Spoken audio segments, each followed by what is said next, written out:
पड़ोसी जितना मकाम तो दे दिया कर, पड़ोसी भी पड़ोसी का हाल चाल पूछ लेता है, पड़ोसी भी पड़ोसी के दुखड़े सुन लेता है। मेरे नबी की आंखें छम-छम बरसने लग गई। ये सुनते ही मेरे करीम नबी ने उस नौजवान को कहा, है नौजवान, दफे हो जा मेरी मजलिस से, उठ जा मेरी मजलिस से। सुन, आज से तू भी तेरे बाप का है, तेरा माल भी तेरे बाप का है।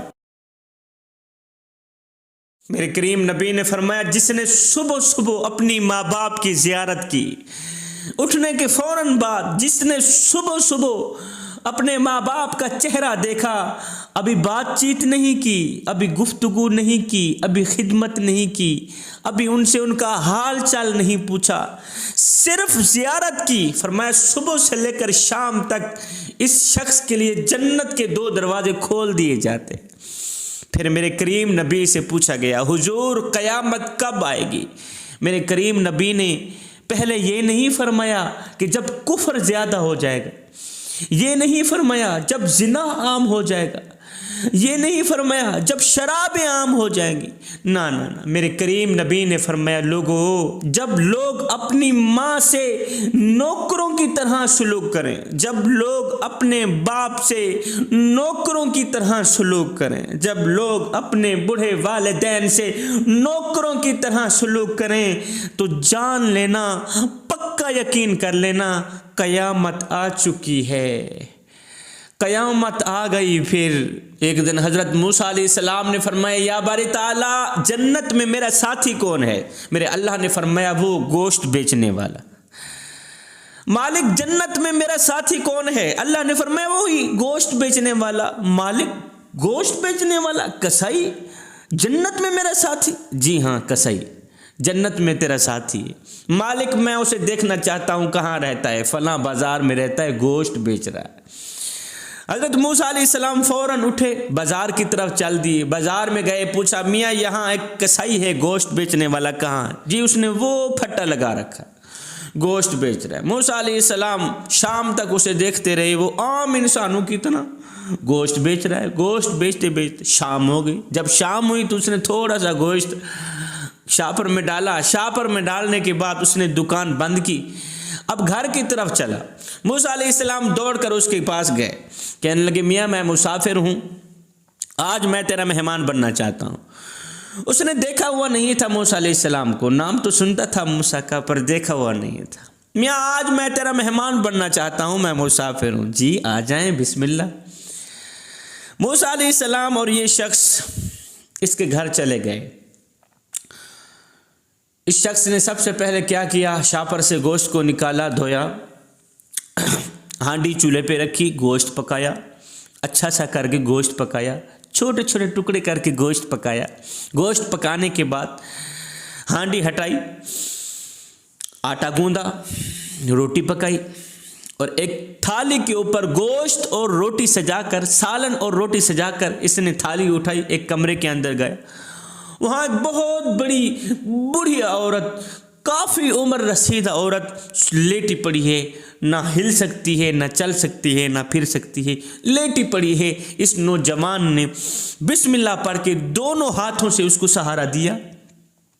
बिस्मिल्लाह पढ़ते ही, अल्लाह का नाम लेते ही अपनी माँ को उठाया। उठाने के बाद बिस्मिल्लाह पढ़ते पढ़ते एक एक निवाला करके माँ के मुंह में डालता रहा, एक एक निवाला करके माँ के मुंह में डालता रहा। उसने कपड़ा साथ में रखा हुआ था, साथ में माँ का मुंह भी पूछता रहा, साफ करता रहा।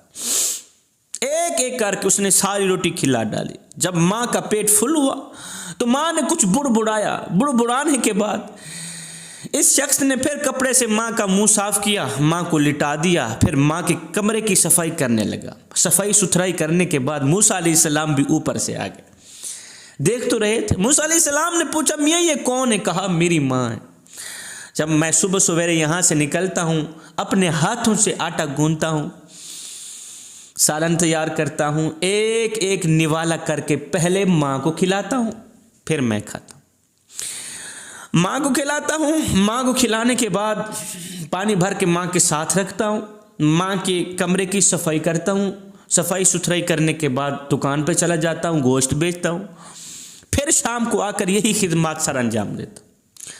मूसा अलैहिस्सलाम ने फरमाया, अच्छा ये बताइए, कुछ बुड़बुड़ा रही थी, कुछ कह रही थी, समझ नहीं आ रहा था, क्या कह रही थी? वो शख्स कहने लगा, ये कमली सी माँ है ना, बूढ़ी सी माँ है ना, कमली सी माँ है ना, जब इसकी नौकरी करता हूँ, जब अपने हाथों से इसे खाना खिलाता हूँ तो ये मुझे दुआ देती है, एक अजीब सी दुआ देती है, कहती है कि अल्लाह ताला मेरे बेटे को जन्नत में मूसा अलैहिस्सलाम का साथी बना।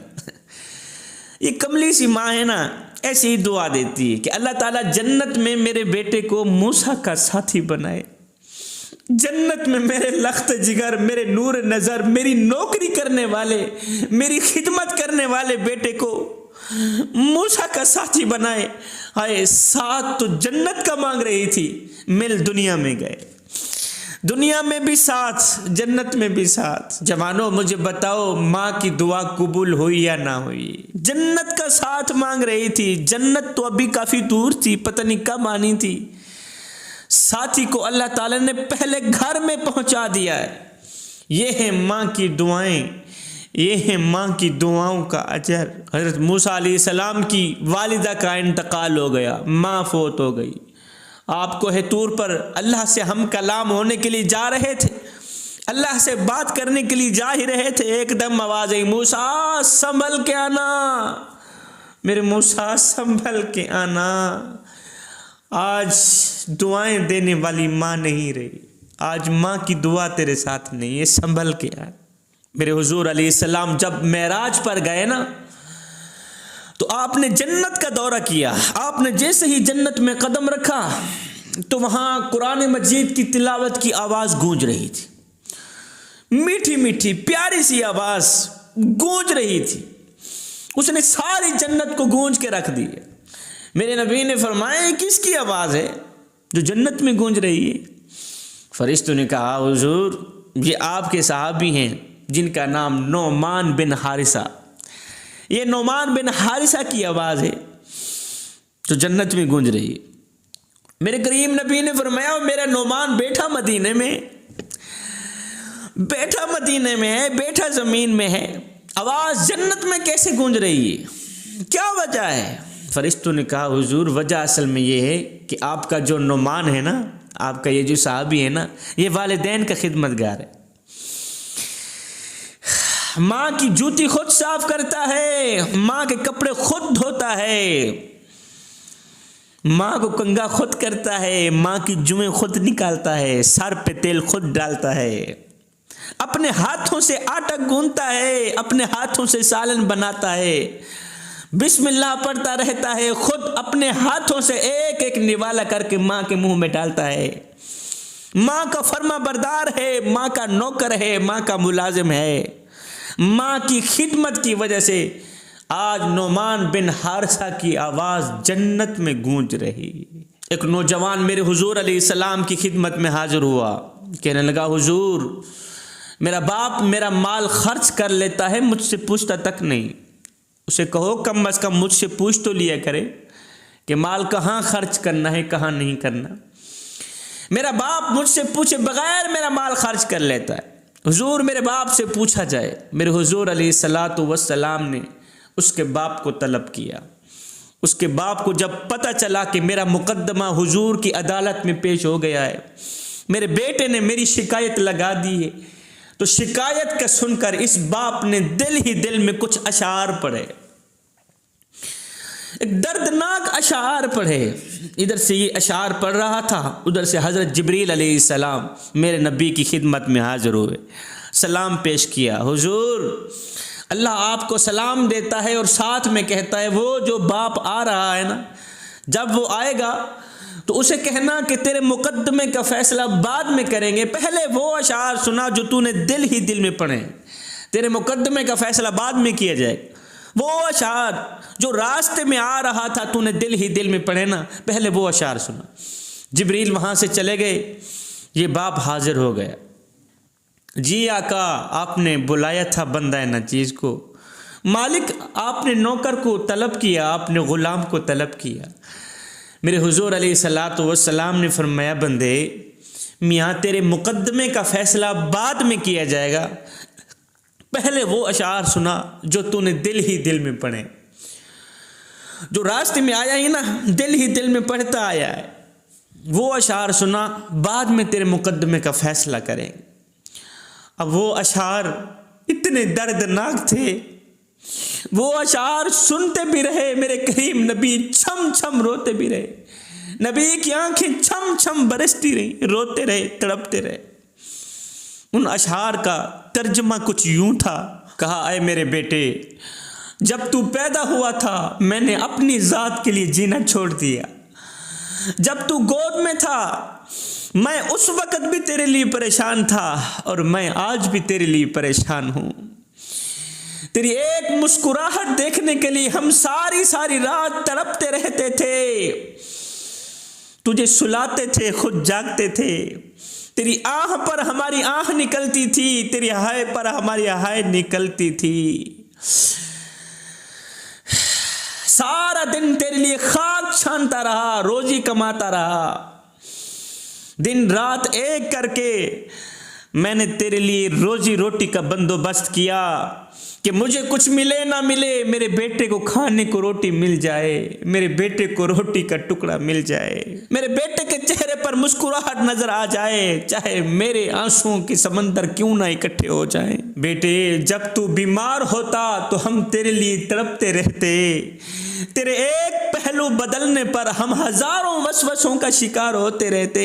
बेटे, तेरी बीमारी हमारी कमर तोड़ देती थी, तेरी तकलीफ हमें मार देती थी, तेरी तकलीफ हमें तड़पा देती थी। हमें यूं लगता था कि जैसे तू बीमार नहीं हुआ हम बीमार हुए पड़े।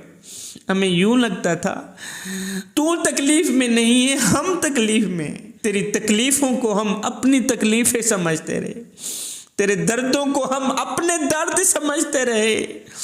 सारी सारी रात तेरे सराहने पे बैठ के रोते रहते थे कि कहीं हमारा बेटा मर भी न जाए। हमें हर पल यही खतरा रहता था कि कहीं हमारे बच्चे की जान भी न चली जाए। ओ मेरे बेटे, ओ मेरे लख्त जिगर, ओ मेरे नूर नज़र, तेरी आह पर हमारी आह निकलती थी, तेरी हाय पर हमारी हाय निकलती थी, तेरी चीख पर हमारी चीख निकलती थी, तेरी एक सिसकी पर हमारी हजारों सिसकियां निकलती थी। बेटा, हमने तो तुझे इस तरह परवान चढ़ाया है। मैं जवान था, तू बच्चा था, मैं अपनी रगों से खून निकालता रहा, तेरी रगों में डालता रहा, अपने मुंह से निवाला निकालता रहा, तेरे मुंह में डालता रहा, यहां तक कि खुद कमजोर हो बैठा, तुझे ताकतवर बना दिया, खुद बूढ़ा हो बैठा, तुझे जवान कर दिया। तू जवान होता गया, तेरे में जवानी रंग भरती गई, मुझसे बुढ़ापा रंग छीनता गया, मुझसे बुढ़ापा जवानी को छीनता गया। तू जवान हो गया, मैं बूढ़ा हो गया, मेरी टांगे कांपने लगी, तेरी टांगे मजबूत हो गई। आए मेरे हाथ कांपने लगे, तेरे हाथ मजबूत हो गए, मैं कमजोर हो गया, जवानी ने तुझे साथ दे दिया, ताकत ने तुझे साथ दे दिया। बेटे, मैं सोचता था कि जिस तरह मैं आज अपने मुंह से निवाला निकाल कर बेटे के मुंह में डालता हूं, एक वक्त आएगा मेरा बेटा अपने मुंह से निवाला निकाल कर मैं बूढ़े बाप के मुंह में डालेगा। बेटा, मैं सोचता था जिस तरह आज मैं तेरी लंबी जिंदगी के लिए दुआएं मांगता हूं दिन रात, एक वक्त आएगा मेरा बेटा भी मेरी उम्र के लिए दुआएं मांगेगा। मैं सोचता था जिस तरह मैं बेटे के लिए तड़पता हूं, एक वक्त आएगा मेरा बेटा मेरे लिए तड़पेगा। मैं सोचता था जिस तरह आज मैं अपने बेटे का नौकर बना हुआ हूं, मुलाजिम बना हुआ हूं, एक वक्त आएगा मेरा बेटा मेरा नौकर बनेगा।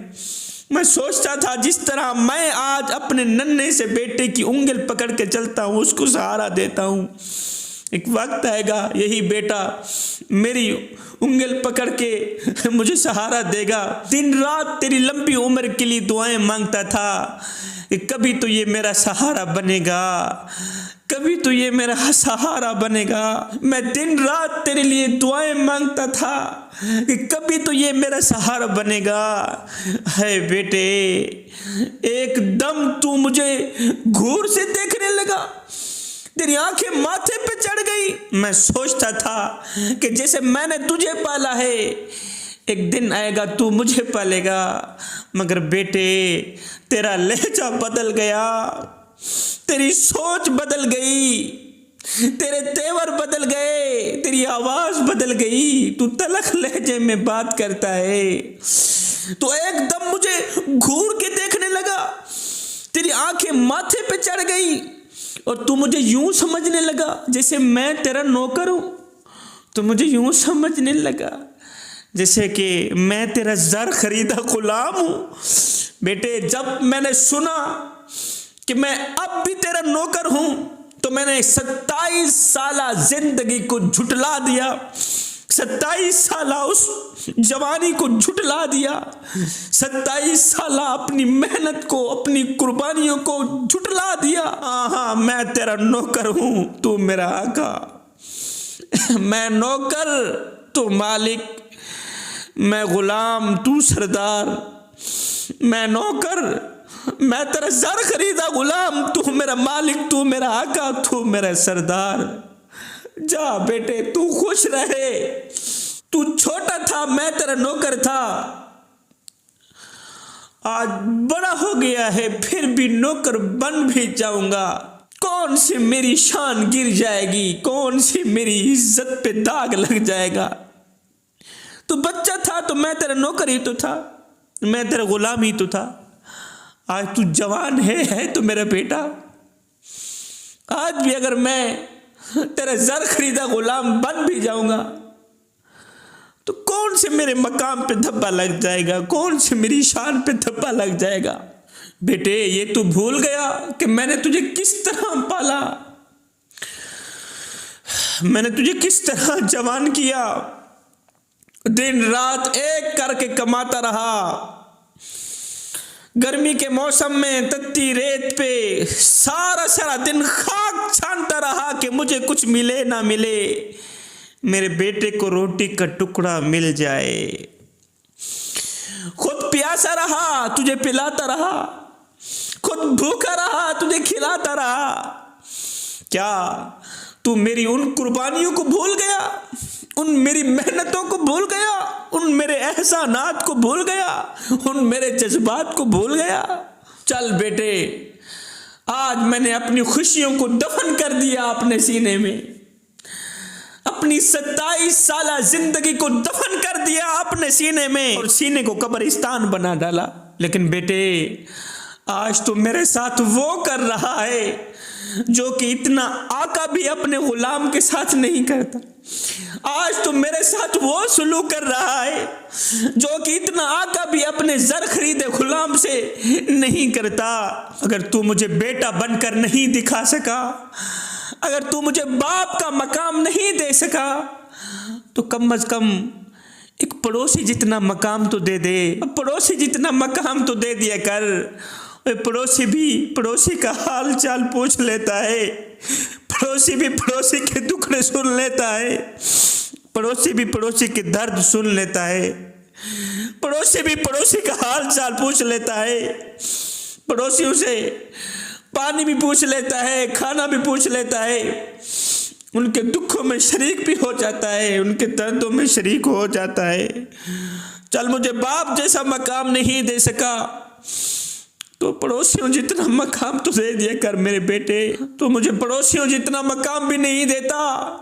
और बेटे क्या आज मैं इतना गिर गया हूँ, इतना घटिया हो गया हूँ कि तू मुझे पड़ोसी जितना मकाम भी नहीं दे सकता।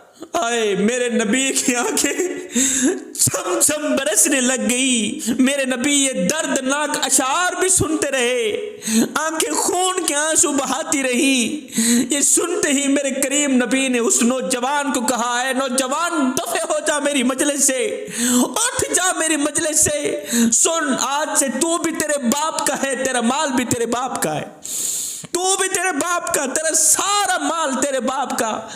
तेरा बाप जहां चाहे अपनी मर्जी से इस्तेमाल कर सकता है। जवानों तुम दोस्तों को तो अच्छी तरह मिलते हो, बाप को देखकर मुंह फेर क्यों लेते हो। हजरत सैयदना अली जुल मुर्तज़ा शेर खुदा करमल्लाहु वजहुल करीम ने फरमाया, जिंदगी में वक़्त निकाल कर अपने बूढ़े वालिदैन के साथ बैठ जाया करो, जिंदगी में वक़्त निकाल कर, कीमती वक़्त निकाल कर बूढ़े वालिदैन के साथ बैठ के इनसे इनका हाल चाल पूछ लिया करो। यही वालिदैन के साथ